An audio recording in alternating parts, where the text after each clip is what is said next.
There's nothing new under the sun, but there's lots of old stuff that we don't know.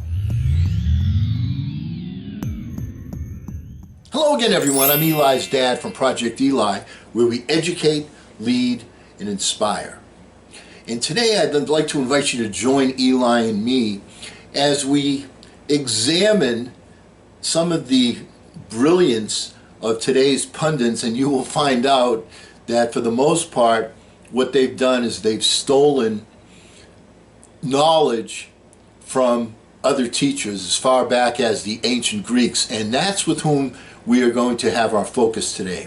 We're going to talk about the ancient Greeks because one of the things that we preach here at Project Eli is that technology changes, but principles remain the same. What it takes to be a success has been the same forever and ever and ever, and will continue to be that way. So let's take a look at some of the things that the ancient Greeks said, and you'll notice how similar they are to the things you hear from some of the top pundits around today. First, let me give you a little history. My first quote that I spoke to today about there's nothing new under the sun, only a lot of old stuff we need to pick up, is from a gentleman named Ambrose Bierce. And he's not one of the ancient Greeks. But let's talk about some of the ancient Greeks that I know you've heard of. And Eli, I know to you, an ancient Greek would be Giannis Antetokounmpo, the Greek freak, the basketball most valuable player. His grandfather would be an ancient Greek. But I'm talking about the real ancient Greeks. How ancient? Well, I know you've heard of Socrates, Plato, and Aristotle. Now, Socrates was born in Athens in 470 BC. And Plato, who was a student of Socrates, was born somewhere, they're not sure whether it was 428 BC, somewhere between 428 and 423 BC. So we're talking ancient Greeks. We're talking well over 2,000, 2,500 years ago. So let's get started with some of the things that they said. And once again, pay close attention to how similar they are to the things that you hear today. First one comes from Plato. And Plato tells us, excellence is not a gift, but a skill that takes practice. You know, if you want to be an outstanding shooter, Eli, grab a ball and start shooting. If you want to be a great singer, start singing. If you want to be in good physical condition, grab your sneakers and start running. It doesn't matter what it is you do. Excellence isn't something you're born with. Excellence is something that you develop, that you must consistently put your time into. Guess what? They knew that way back when. Plato told us that. Here's one from Aristotle. We are what we repeatedly do. Excellence, therefore, is not an act, but a habit. Gee, have we ever heard people say, you are your habits and then your habits become you? This is from the time of Aristotle. Think about the things, think about where you are, take a look at your life, take a look at your x-ray, take a look at the story that you tell yourself and say, is that the person that I want to be?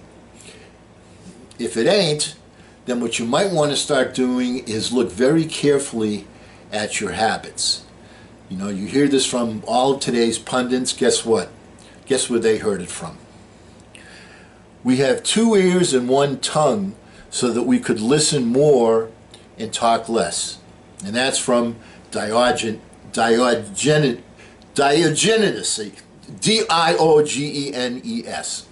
There, I can't say it, but I can spell. Eli, so many people hang around today and they talk, but they don't listen. And that's especially true, and I'm as guilty as anybody. When you're having a quote-unquote discussion, an argument with someone, a friendly argument, a philosophical argument, an argument about policy, an argument about, you know, the way things want to do, you say this and he says that, or she says this and you say that. Too often what happens is when 2 people are talking like that, you let the other person talk because you were polite, you have parents that taught you well. You better, Eli, let them finish what they're saying.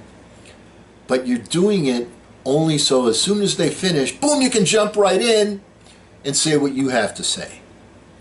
Now that's a trait that many people have, and like I say, it's something that I have to watch out for myself, and it's something that I'm cognizant of, and I try to listen better. Listening is a very important skill, and it doesn't matter what avenue it is that you're pursuing, but especially in sales. My goodness, being a good listener is absolutely critical. I have often ignored my speech, I have often regretted my speech, never my silence. And that's from Xenocrates, Xenocrates. You know, one of the things in life that, and guess what, these things must have happened even way back then when in ancient Greece. One of the things that comes up in life is people say things or people do things where it gets you angry. And one of the things that people tend to do is they tend to recognize that the shortest distance that can ever be measured is the one that's from their brain to their mouth. It's really a good idea, Eli, when you feel that somebody has done you wrong, so to speak, to hold your tongue. It's a good practice to have.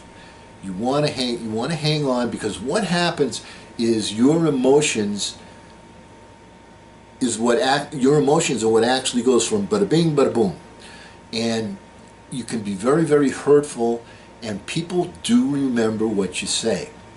It's much more productive to bite your tongue, give the matter some thought, put yourself in the other person's shoes, and even if the other person is absolutely wrong and they've done you wrong, so on and so forth, it's always better to attack a scenario from the perspective of being logical. And when you speak right away, when you have the knee-jerk reaction, my goodness, what happens is you become emotional. And this is especially true, and I've mentioned to you this before, when you have a friend of yours, either male or female, and they're talking about, oh, well, this guy did this and this lady did that, or whatever, and the two people that are significant other people with each other, and they start complaining about it, and you say, I never really liked her, or I never really thought he was mature enough for you, or don't say things like that. Because what will end up happening is the two people are going to make up eventually, in many cases, and they'll forget what they said to each other. They'll forgive each other, but they will never forget what it is that you said about the other person. So be careful and hold your tongue, bite your tongue. Sometimes you put up walls not to keep people out, but to see who cares enough to break them down. And that's from Socrates. A lot of times in life, and this is especially true with weak leaders, they have a scenario that's come up, a situation. Times have changed. Technology has changed. The modus operandi needs to be changed. Either the delivery system isn't good, or it's horse and buggy thinking from the past. The same thing is like when you tell me, Dad, nobody does email anymore. Everybody Snapchats. Okay, how am I supposed to know that? All right, but anyway, what I'm saying is situations change. What tends to happen is that people allow themselves to have a border of a wall that's put up by some entity. It could be the board of directors, it could be a rule. There's all sorts of different scenarios, and a situation needs to be changed. You say, well, we can't do this because the bylaws state that, or the board of directors denies that. Here's what productive leaders do. Instead of saying, I can't, what they say is, how can I? Eli, get in the habit of facing your unsolved opportunities and think of problems as unsolved opportunities by using the phrase, how can I accomplish this particular end? And sometimes you have to, circumvent and circle and so on, But the point is, you need to look at things from a different paradigm, a different direction, a different angle. And the key thing is, you can't let the rules get in your way. You have to find a way. One of the things Thomas Edison said was, we're trying to get something accomplished here. There are no rules. Now, I'm not saying go out and kill somebody or break the law or steal or things of that nature, but what I'm saying is expand your vision, expand your peripheral vision so that you can see more, and focus on different ways to get something done. And once again, the key element here is to not say, I can't do that. The key element to say is, how can I do that? Nothing comes from nothing. You know, in today's times, there are many pundits out there that talk about the law of attraction. And I'm a believer in the law of attraction. However, it's the way I look at it is, if somebody says to you, Eli, go get dressed, and all you put on is your shoes, well, you got dressed, but you didn't get completely dressed. The law of attraction is one of 12 universal laws, one of 12. And the key point is, people like to take the least line of resistance, the easiest way out. If there was a pill that people could take that would say, okay, now I'm going to go from the 4th grade to the 5th grade, or now I'm going to go from a college graduate to a PhD, or they could take people are always looking for the quick fix, the quick pill. And in most cases, life isn't like that. It doesn't work that way. It's something that takes time. And because people like to take the least line of resistance, they use the law of attraction and say, well, all I have to do is think about it. Eli, I can tell you that that doesn't work. Why? Because there have been many women in my life that I have thought a great deal about and never made the time of day with them. So I'll tell you this right now. Just thinking about something doesn't get the job done. If, as an example, there's some particular female that you would like to start keeping company with, you're going to have to figure out a way to start a conversation. You're going to have to figure out a way to find something that she likes. You're going to have to figure out a way to find something that can bond you together. Just thinking about this lady is not going to get the job done. Trust me on that. Okay? Remember, there are 12 laws, and the law of attraction is up here, but there's that's, you know, visualizing is great, but you must take action, because nothing comes from nothing. And that's from Parmenides. Here's one from Socrates. Falling down is not failure. Failure comes when you stay where you have fallen. You know, in life, you're going to find that life is not a steady staircase. You're going to find that life goes up, it goes down, it has potholes, it has hurdles that you have to overcome. That's true for everybody. You know, when we take a look at some of the, you know, most successful people, you take a look at, you know, your Bill Gateses, you take a look at Mark Zuckerberg, I mean, no matter who you look at, who your heroes are today, they all had ups and downs. And what makes a person great is that ability to pick themselves up when they get knocked down. Because when things are going great, anybody can be on the bandwagon. It's when you've run into adversity and say, you know what, this isn't going to stop me, this is just going to make me more determined. How do you do that? It's by maintaining that vision, by maintaining that why and because, by making it a magnificent obsession. That's how you pick yourself up and continue on. And sometimes you have a lull in that type of a scenario. I know I personally did.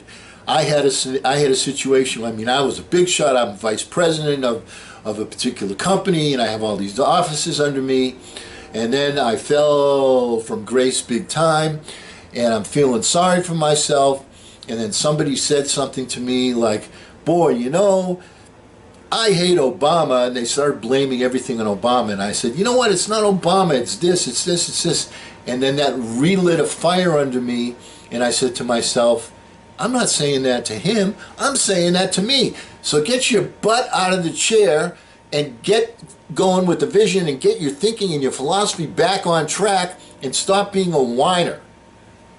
Pick yourself up when you fall down. You haven't lost until you don't get up again.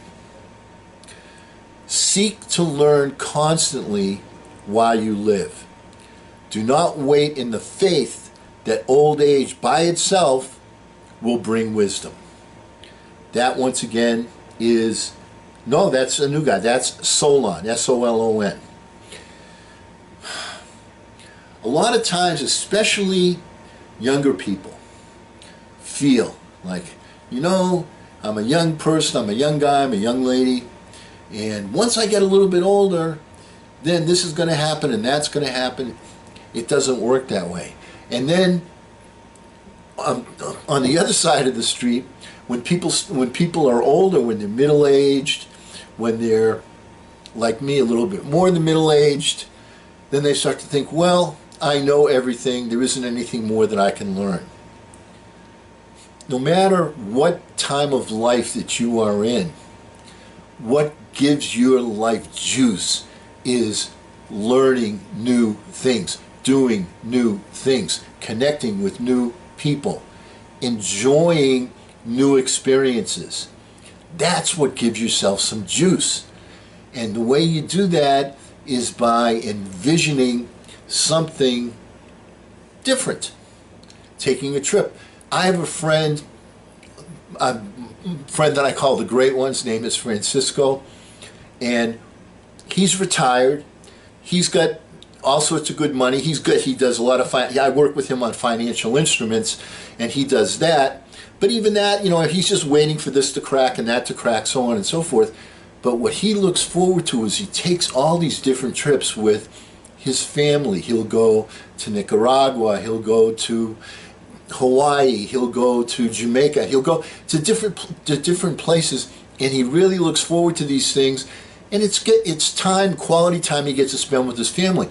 It's something that he looks forward to. It's something that he takes a great deal of time planning. So it doesn't have to be something where, you know, you're changing the world, you're turning seawater into drinkable water, but it could be. My point is, when you have something that you're looking forward to, when you have something you're planning for, when you have something where you're going to have a new experience, that's what gives your life some juice. So you can't you can't get dealt the cards and say, I'll play these all the time. Sometimes you want to play those, but most of the time you want to take a couple of new cards from the deck. This is from Plato. People are like dirt. They can either nourish you and help you grow as a person, or they can stunt your growth and make you wilt and die. So what are we saying here, my friend? Well, do you ever hear people say, be careful about the people with whom you associate? Remember who let me say it to you in your language, Eli. Who's your posse, dude?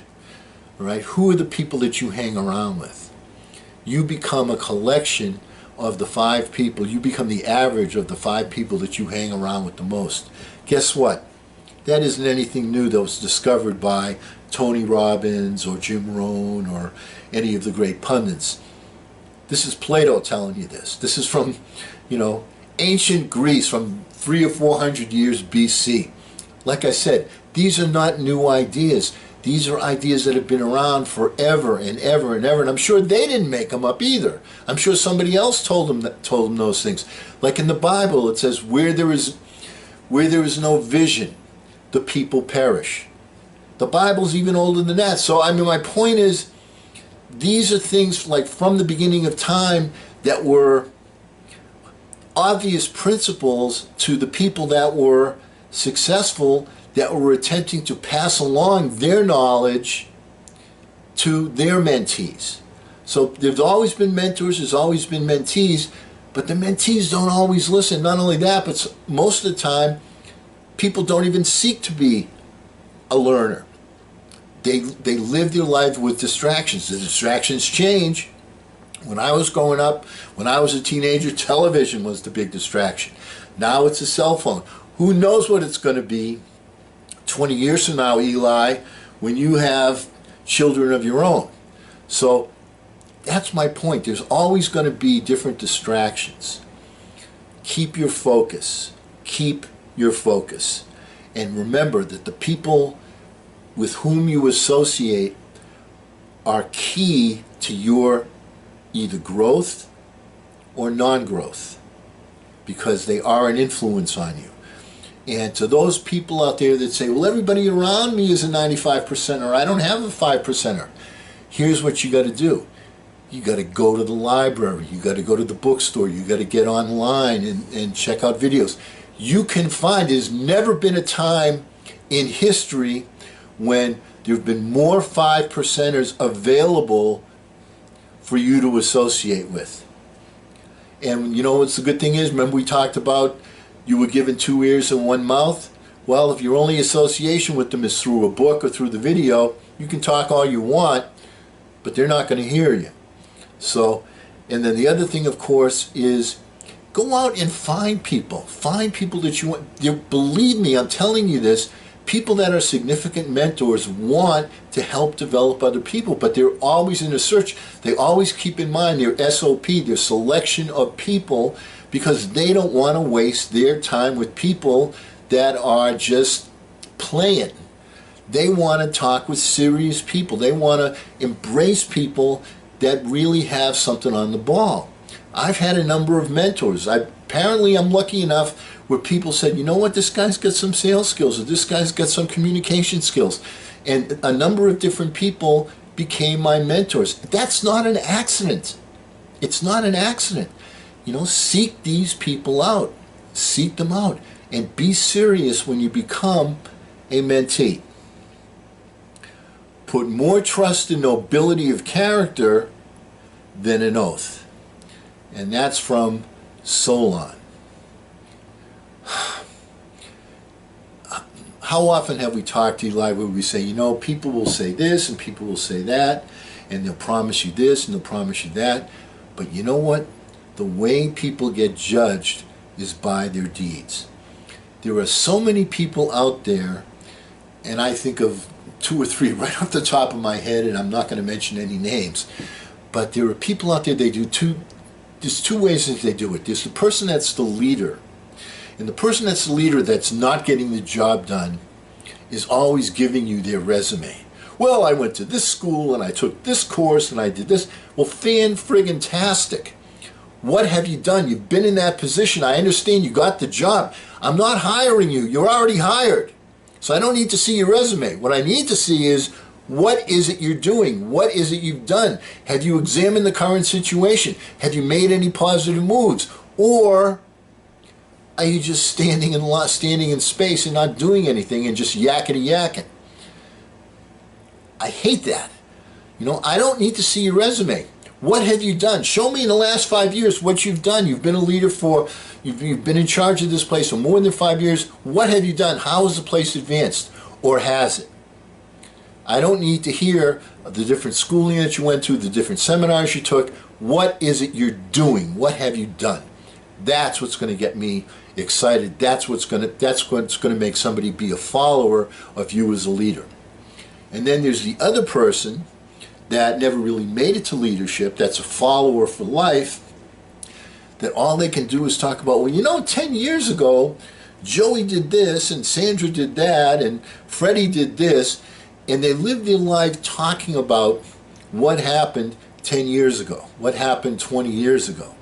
Now, let me be candid with you, Eli. You know that I go to that camp, that organization that, you know, I sent you to that camp, and every year they have sort of a reunion, and we go there for a week, and that's exactly what we do. We go there, we commiserate, we talk about old times, but that's what that week is for. You know, we want to hear what's going on with people, what's new, so on and so forth, but we also want to hang on to our memories. That's what that time is for. But but that's 1 week out of 52.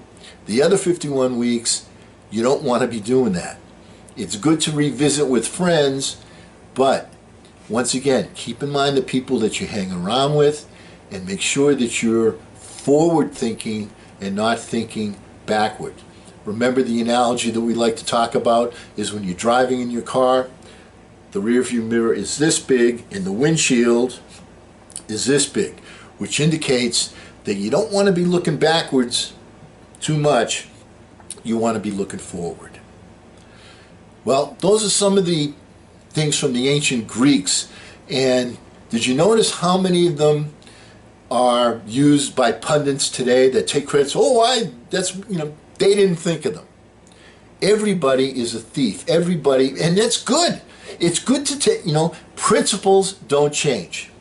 Next time we get together, I'm going to share with you a few more of these principles, and you recognize and you'll see that principles don't change. Technology changes, principles remain the same. If you want to become successful, follow this path. And because we will never end our meeting on a philosophical note, let's get out there and charge! I'm Eli's dad.